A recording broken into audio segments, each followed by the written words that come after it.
Hello everyone, in today's video we're gonna go through the Trackmania World Championship 2023 format. We'll go through every single phase so you have a better understanding on what will be happening, how it will be played, who will be playing, and everything like that. Before we start off, I wanted to mention that I was one of the people who was involved in creation of this format, so I'll kind of give a better insights on why certain things were done in a specific way. Additionally, if you maybe remember that there was a bit different format originally than it was announced, so as the format was changed a bit, so I'll kind of give you the idea on what was the thought process and why certain phases were changed or altered and everything like that. So to mention first is that Trackmania World Championship is the event within the Trackmania circuit. This is the event that's officially recognized to kind of determine who are the best players or teams in the game. The Trackmania World Championship 2023 consists of 3 stages: Final Chance, Wildcards, and Main Event. So the World Championship in Trackmania was a part of the entire World Tour circuit. This is the event why TMGL, TMCL, regionals, and everything like that exists in the first place, because it all leads up to this. There were like the global points given out to all of the teams who played in these leagues and events, and all of them, or at least the best teams, are qualified into wildcard, and the best 8 teams who were in the end the Grand League teams are already into the main event. But without these pre-qualified teams, there is still a way for teams who just want to sign up and play and everything like that and try themselves out and get into the World Championship, and that is the Final Chance Qualifier, or now it was rebranded to Last Chance Qualifier. So for example, Wikipedia here is a tiny bit outdated, but so the Last Chance Qualifier is the first event that will be happening around the start of September. Like, any team can sign up to this event. So since during the whole year there was the open circuit part was region based, in the Final Chance Qualifier or Last Chance Qualifier, it is possible to sign up with people from any region, because there is no region thing for this specific part of the event, as it counted as a global event. So the way how this will work, there's going to be a time attack test between all of the teams and all of the players who will be taking part this. So you don't need to have played any of the World Tour events in the past at all. So this gives the chance for teams who just want to try themselves out or who did not get qualified into wildcard to get a chance at the World Championship. So the way how this will work is that there's going to be 32 teams in this event. However, the 32 teams will be decided based off a time attack qualifier that will be held on specific maps, because there were the World Championship set maps already released, so the event will be already taking part on them. In the very time attack qualifier, there's just going to be just a couple of them used, but in the main bracket, all of them will be potentially used. So the same format will be used. It's going to be the 2v2 format that was used throughout the entirety year circuit. And afterwards, the qualifiers are done. The teams will be seated in a double elimination style bracket. So a double elimination, basically, that means that if you get 2 losses, you're eliminated. The way how this will work, that's the team who goes through the upper brackets, as we see the upper bracket, lower bracket right here. So the team that goes through the upper bracket will be qualified as the number 1 seed from the Last Chance Qualifier. Number 2 team right here, who has won entire losers bracket, will be qualified as the 2nd seed from the Last Chance Qualifier. So there's gonna be quite a bit of matches here played, so I feel like this is gonna be pretty cool part of the event. 2 teams will make it out of this into the wildcards, and I think this is gonna be a pretty fun event, because we might see some region clashes already. Maybe we'll see some cross-region teams, maybe even. So we'll see how things will look like, because this part of the event will be held fully online. Then we have the second stage, which is gonna be the wildcard stage. So this wildcard was already announced with the whole start of the circuit. However, it was completely changed. Main reason for the change was time zones, because there's literally teams, let's say, from Chile, Colombia, United States. France has the biggest representation by far. Out of 18 EU slots, only 3 or 4 teams do not have a French player in them. So that just shows how dominant France is in competitive Trackmania. And that is not counting the Final Chance or Last Chance Qualifier teams as well. Basically, to give a chance for teams like New Zealand, because New Zealand was playing really, really well with having 4 players being represented in a wildcard, and as New Zealand is basically at the fully opposite side of Europe, because Europe has the most amount of players here, there's gonna be the format changed. Originally it was supposed to be Swiss into qualifier matches, but instead it's gonna be GSL groups into qualification matches. So what are GSL groups? So GSL stands for Global StarCraft League. So GSL bracket basically is like a double elimination bracket, very similar as the Last Chance Qualifier, where the team that wins their upper brackets side of the double elimination gets qualified to the next stage, and the winner a lower side. However, right here, as you see, there's already some teams are present in the groups, because the best, highest seeds, or the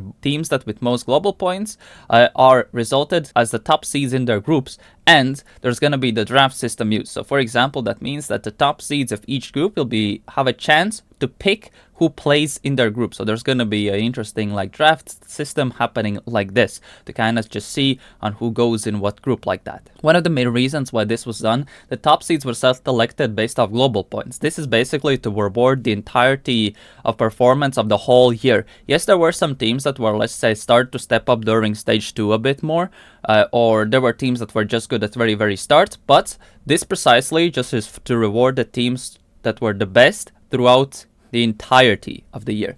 So for example, then teams like Foot then get into as the top seeds right here, and Damascus as well. Damascus were a bit falling off during the latter half of stage 2, but the fact that they had a very strong start of stage 1 and a pretty solid-ish start for stage 2, but the end of stage 2 was a bit lacking, it still rewards them as the top seed of their respective group. Additionally, since the seeding can be quite varied, this is also one of the reasons why draft system is used for this stage of the tournament. As mentioned, there's going to be 8 groups, as we see right here, with 4 teams each in every group. Top 2 teams of each group will manage to go out, so 2 teams will be eliminated from each of the group. The teams that do take part, there are 18 European teams, there are 4 Americas teams. Americas is both, to mention. It's actually quite nice that there's a decent representation as well, very diverse field of players. As mentioned, from Europe is mainly going to be western side of Europe. It's just France and Germany for most of the times. There are some unique only I would say one of the more unique teams is at the moment the XLTB team with Stufts and Vizzy. Everything else is basically either France or Germany or something like that. For Americas, it's going to be Damascus, which was the one, as mentioned previously, one of the more dominant teams from this region with Neil and Exotica. Air White, who became the number 2 seed in Americas, despite only once getting a top 2 finish in their regionals, mainly because of they kept being consistent throughout the regionals and kind of awarding them the points. Air Kentucky managed to snag a lot of points from matchmaking, and Yup Team also was very consistent throughout the regional performances. From APAC, or Asia Pacific, so that means Asia, Oceania, and eastern side of Russia, there's Antic, previously under the name of Vobi. Now they represent Antic with Kuda and Spark. They were one of the best teams during stage 1. From stage 2, they were not that great, because there were teams like Trident and Ferox who massively stepped up, and I would say this is the team to look out for from APAC right here, and one of the main teams to kind of, let's just say, why the whole format was adjusted for them, because these guys were, I would say, one of the best teams entirety of stage 2 outside of TMGL and TMCL, and just due to time zones and everything like that, these guys did not get the chance to show themselves in a corner way, so I really hope that in World Championship that will be the case. Then there is a team like this, DXA. So DXA was a team that did not really play during stage 2, but managed to still collect enough points. So Antic, Trident, DXA, and Ferox APAC. So this is another New Zealand team with Planetary Goose and Sved. From MEA, which is Middle East and Africa, also includes Turkey. So we have 3 Turkish teams right here. And one of the main reasons why Turkey is actually the most second represented region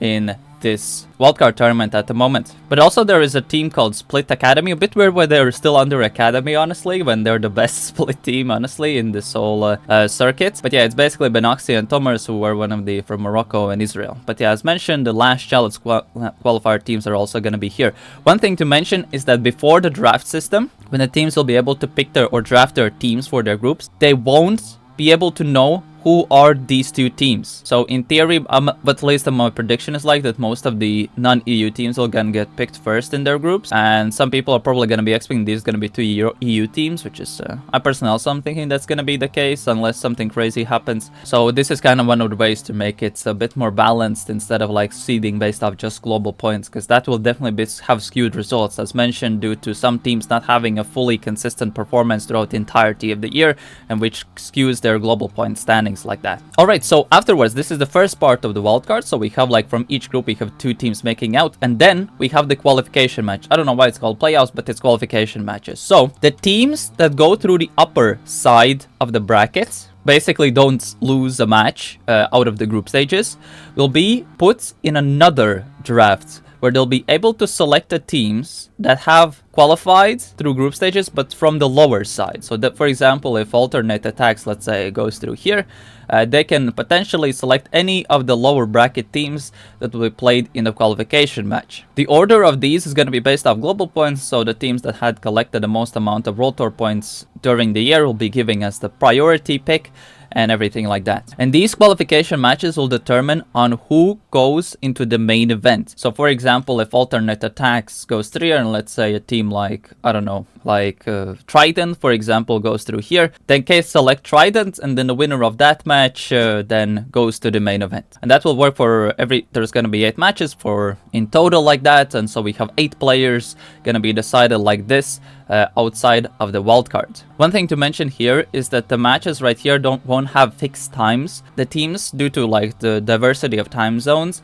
will be able to schedule the matches so it's more comfortable. So let's say the New Zealand teams or the LATAM team or Americas or whatever have a more comfortable time to play out their matches, and that's why there's not that many games played in the groups, just to give this room of flexibility outside during the group stage and have as much as a fair matches being played in this wildcard stage. Also, one of the main reasons why Swiss was removed, because Swiss would just create an insane EU bias based off time zone wise, so that's why the whole format was adjusted to remove biases in the first place based off time zones and everything like that. Also to give a bit more room and give a proper chance for every single team, and so they are as an equal field as much as it's possible. And the same case will going to be with qualification matches when there are no specific def times, but they will have a chance to negotiate the times when the matches will be played. Alright, after the wildcard is ended, then we have found out who are our 8 teams.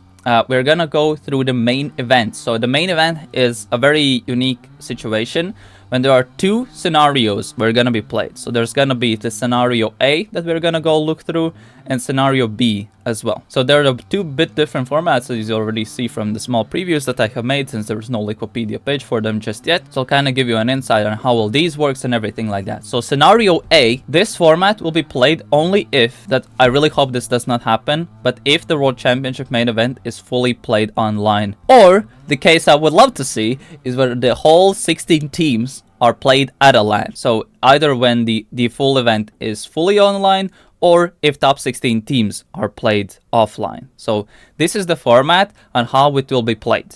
Okay, I feel like that's one of the more confusing points that we had. So this format will be, as mentioned before, this format will be played only if the 16 is fully LAN or fully online. I really hope it's not going to be fully online. It would be a massive shame, but if it's like fully offline, then that would be really, really dope. So, okay, let's go through the format and everything like that. So, as there were the top 8 global points standings teams, which actually happened to be all TMGL teams. So, based off World Tour points, they were seeded in a Swiss-style bracket. So, what is Swiss? So, Swiss is basically a format where the teams are seeded in a specific type of a bracket, where if they, let's say, win a match, they are put in a 1-0 group. If they have won 2 matches, so let's say teams with 2 wins and 0 losses, they get put like this together. The same case is if you have 2 losses, the 2 lost teams are put together and everything like that. And in this format, if your team gets 3 wins, you're qualified. If you're 3 losses, then you're eliminated. So that's going to be the format how it will be played. The way how it will be decided on who plays who is going to be a draft system once again.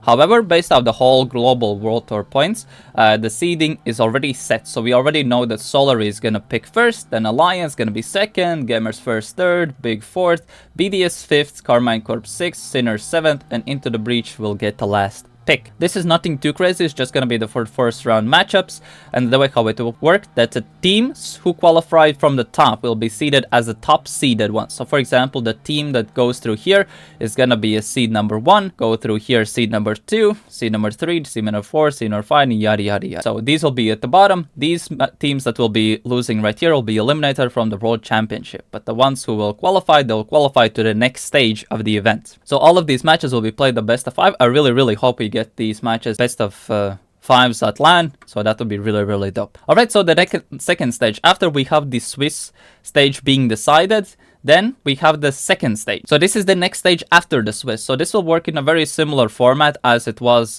in the GSL. So it's basically the same format as it was right here, where you have 2 groups. So the very first seeds and 8 seeds 5th, 4th seed, 5th seed, so are in one group. 2nd seed, 7th seed, 3rd seed, and 6th seed are in the other group. And the same way how it works, the winner of the upper bracket qualifies to the next round. If you go through the lowers, then you're qualified to the next round. Nothing too crazy, the same format as it works. Everything is played in a best of 7.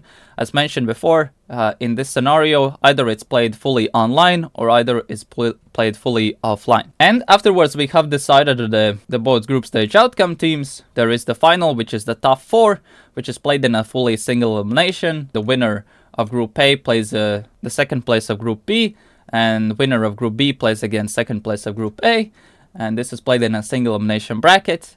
And this is how the Trackmania World Champion is decided, either if the event is played at a 16-team LAN or at a 16-team online main event. Then we have the second scenario. So the scenario B is played if there is a LAN, but only top 8 teams go to the LAN. So still the World Championship main event still is the 16 teams, but the LAN events is the top 8. So this is the way how the format will work. This time we have a GSL-like group. However, here the top 3 seeds go out of the group. So only one team gets fully eliminated, but the 2nd and 3rd seed will be qualified to the next stage. However, it's going to be a bit interesting that the winner of each group will actually get to skip an entire stage in this format. So if you go through this, so in this format, the top 4 seeds from global points will be given the chance to draft their teams. So the other 5th to 8th TMGL teams and the 1 to 8 best wildcard teams will be as one of the draftable teams in this format. So one thing to mention here is that the first 2 teams of each group will be draftable by the top seeds right here. So we have Solary for Group A, Group B is Alliance, Group C is Gamers First, and Group D is Big. So for example, let's say from Solary's point of view, they will select the very first team from the available pool of 12 teams that they can select. Solary will then pick number 5, and whatever team is going to be left, then they will be playing against in the end. However, there is this very interesting that you say DP1, pick whatever. So basically, the team that gets picked by the top seeds first will be able to decide on who will be the last teams in each group. So for example, if Big gets picked number 4, then the last pick will be done by the team that Big picked to kind of decide. So Big picks the very first team and then either the 3rd team. However, the first team they picked will be able to decide the very last team that will be in their group. One of the reasons why this was done,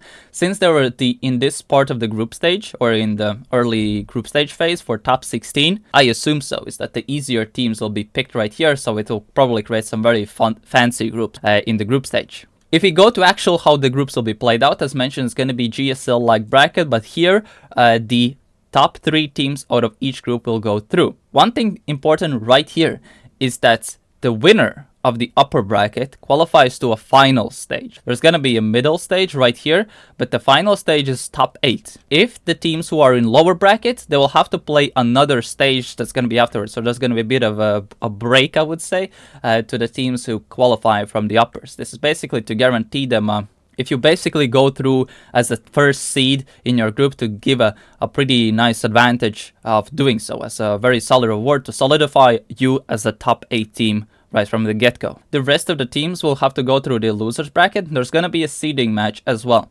So there's going to be an elimination match where the bottoms, both loser teams will be play here.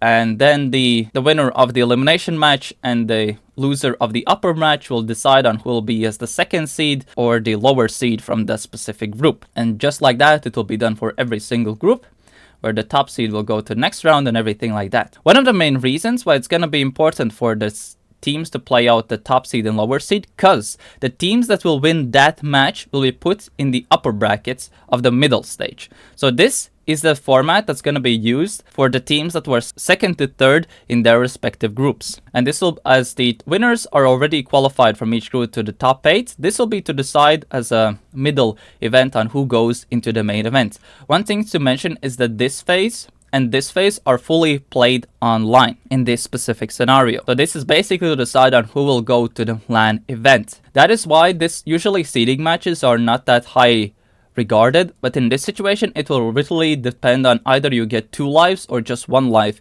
in the qualification tournament for the main, or more like a last chance qualifier for the main event. So the way how this will work, that on the uppers we have the Group A second place playing against Group D second place, and Group B's against Group C second place, while their third place teams basically have to do a single elimination gauntlet, which I feel like is you definitely want to be as the second seed if you do not manage to go through the top of your group in this format. So one thing is right here is going to be done, that this will be fully played out as a full double elimination. So these right from the get-go are elimination matches, same as right here. The matches right here are going to be used as for seeding for the final stage. So this will be the team that will be eliminated here will be seed number 4, here will be seed number 3, and the winner of this event or the middle stage will be seed 1 or seed 2. So from this pre-event or like this middle stage, 4 teams will go out of this. The reason why such a middle stage is used is basically have a proper setup to understand who are the 8 best teams in this tournament. So there's a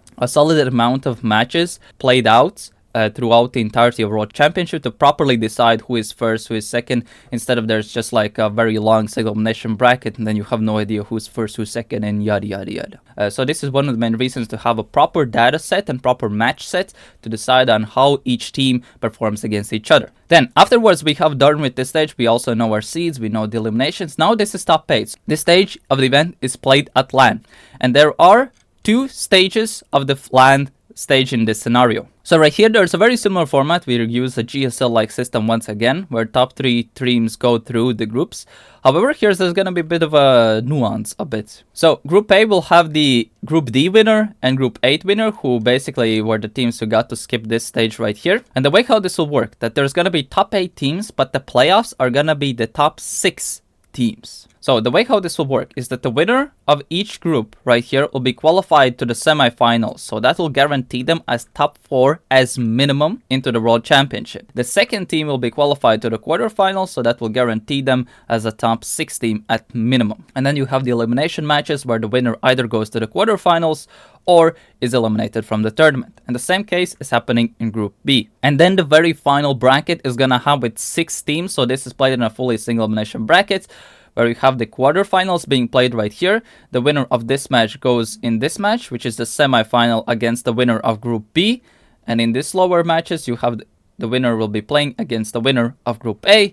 And this is just going to be a basic single elimination to decide who will be the world champion in Trackmania. One thing to mention, that this match is going to be played in a best of 9, while the rest of the matches are going to be played in a best of 7. Anyway, hope you learned something about the Trackmania World Championship and the formats, how it will be played out. If you have any other questions, make sure to ask them in the comments below. Anyway, that's going to be it for me today. Thank you for watching and see you later. Bye bye.